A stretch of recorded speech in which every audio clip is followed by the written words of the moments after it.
Rays, the Broncos released a statement about the passing, mourning the loss of, quote, an incredible player and a special person. Shannon, what are your thoughts?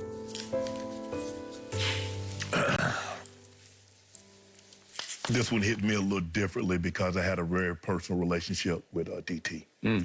From dating to when? 2012. Yep. As a matter of fact, I was, when they signed Peyton, I think I was out there either a day later or 2 days later. I was talking to him, Eric Decker, I forget the other receiver, and I think Julius Thomas. Yep. And I was telling them how their lives were about to change. And I said the expectations level now is going to ramp up because when Peyton comes, it's Super Bowl.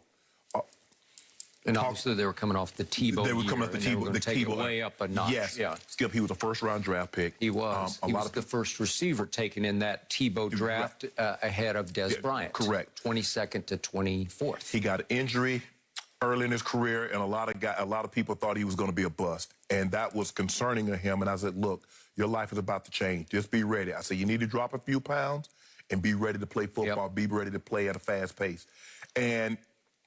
And his life did change. He would take those jailbreak screens, smoke screens, and he'd hit his head on the goalpost.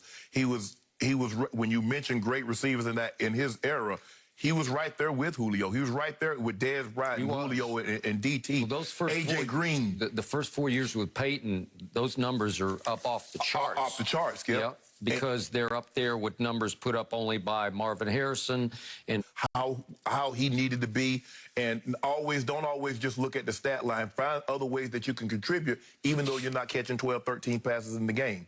And he was able to win that Super Bowl, win a Super Bowl 50, and he started to have some little nagging injuries as age started to set in, even though he was not an old man, passing at the age of 33. DT really, and talking to him, and I hadn't talked to him in a while, and we have a very mutual friend that said, Shannon, you need to reach out to DT. I said, well, what's going on? He's like, Shannon, he's not doing well. He said, I talked to him, and he says he's not doing well. And I said, okay, I'll talk to him. And then when I got this news last night, I remember I was sitting on my bed, and I was just thinking, I had 2 months to reach out to him. Yep. 2 months. And now I'm never going to get that opportunity. And I think that's what, besides his passing, is that I had an opportunity to ask DT, what's going on, bro? What can I do? Because he looked at me like I was a big brother. Because I was in Denver, the fans in Denver loved me. Having one there, trying to help him navigate Denver. It just happened so quick, Skip. It just happened so quick. And I just cannot believe that DT gone. It sounds like, according to many of his friends and family, he was in a bad car wreck about a year ago. He was. And he started to have seizures. He did. Based on the injuries suffered in the car wreck. Yeah. And that they think, not sure, that a seizure got him this time. Right. Because one of his closest friends said he was in the shower and it looked like he had suffered a seizure in the shower. Right. So that was... And they were telling me that, he had brought his family a lot closer because he didn't like being alone because the seizures were happening with greater regularity and with greater frequency and with greater tenacity. And so he was afraid of being alone. He didn't like being alone. And man, when I got this news, Skip, I saw it on Twitter and I said, man, people play too much. It's kind of like the Kobe situation. Skip, I did too. I thought, oh, surely this Right. And I'm like, man, people, you know what? People sometimes, they take stuff like this, too far. Man, I said, that's not real.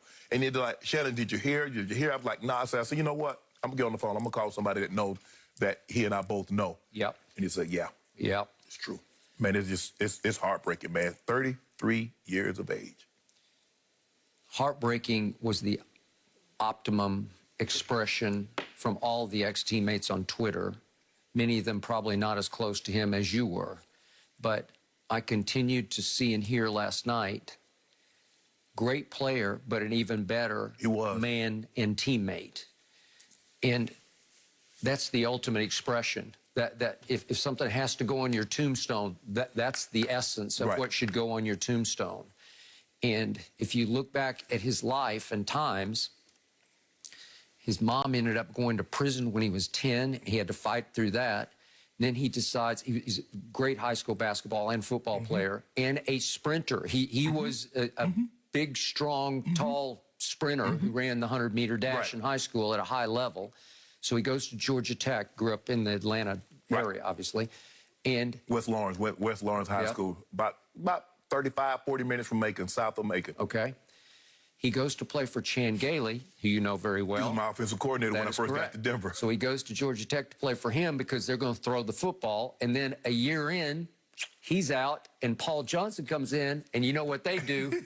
They just run it and run it and run it. They just wishbone you to death, triple option you to death. And all of a sudden, Demaryius is stuck in a system that doesn't fit what he does. No, you're not going to get that many opportunities. But it didn't stop him because when he began to test after his last year there, combine and all the workouts, he's off the charts, man. And John Elway and company, they just said, got to get him, right? And so they take him the first receiver in the draft at 22. And as I said, then Dez goes 24 and Tebow goes 25th. And what is the all-time signature play? What is the most electric moment I've ever experienced in the postseason? The fastest OT. It was the fastest overtime finish in the history. It still is. In the history of pro football, if we could please see it, is Tebow against the Pittsburgh Steelers in overtime. Boom. Right on the button. And guess who's off to the races? Number 88. And does he not wear 88 well? He does. It looks good on him. And that was as shocking a moment as I have ever witnessed. And the rules had changed, but I wasn't sure for a second what the rules were. Does that mean it's over? Yeah, it's over. It was over. Whoa. So that became... If I'm not mistaken, Skip, that might have been the first one where you needed a touchdown and not the field goal to win the game. You needed a touchdown. They had just changed. So it took me a second to compute. Wait a second. They don't get the ball back? Nope, they don't get the ball back.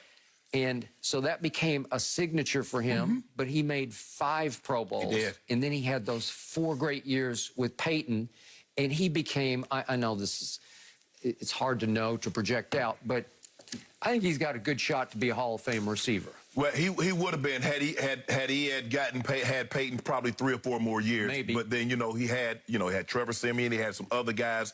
And then the Broncos were he started having some nagging injuries, and he wasn't that productive receiver.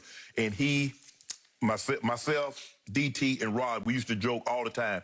Well, who's the best receiver? He's like, I'm taking all you guys' record down. I'm taking all you guys. And we're like, nah, you still not gonna be us. And he like, I'm missing what you guys have, which is the Super Bowls. My number is going to be like yours. I just need to get that Super Bowl. Man, Skip, and we got invited back. The Broncos asked myself, asked Rod, I think Alfred Williams. I think we were the 3 guys of the former Super Bowl teams that came back, and we helped present the guys with their rings. So we were there for the ceremonies, and just to see the adulation on their face, to see Peyton and to see the Von Millers and DT, man, I was just hugging D. Said, bro, I'm happy for you. I said, you did it. I said, you told me you were going to get you one. And so you got one. So now you're in the club with myself and Rod, the great receiver that were here at the Broncos. But Skip, I just can't believe it.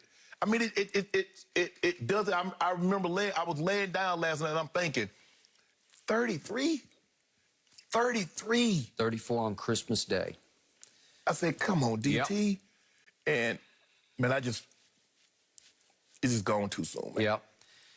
And yet, bottom line to this was back on September 26th, he did get to go back to Denver, and they honored him on that Sunday. So at least he did get to experience that. And he's gonna be a Ring of Famer. He's gonna go down as an all-time Bronco, all-time great, and deservingly so. He put the time in, he put the work in. I'm proud of the player that he became. I'm proud of the man that he became. And it's just, Bronco country, we're all heartbroken by this. To his family, his friends, everybody that knew him, our thoughts and prayers go out to you. God rest his soul. And his memory will live on through those beautiful stories, Shannon, like you were sharing. Our thoughts and prayers are with Demaryius' family during this time. More Undisputed after the break.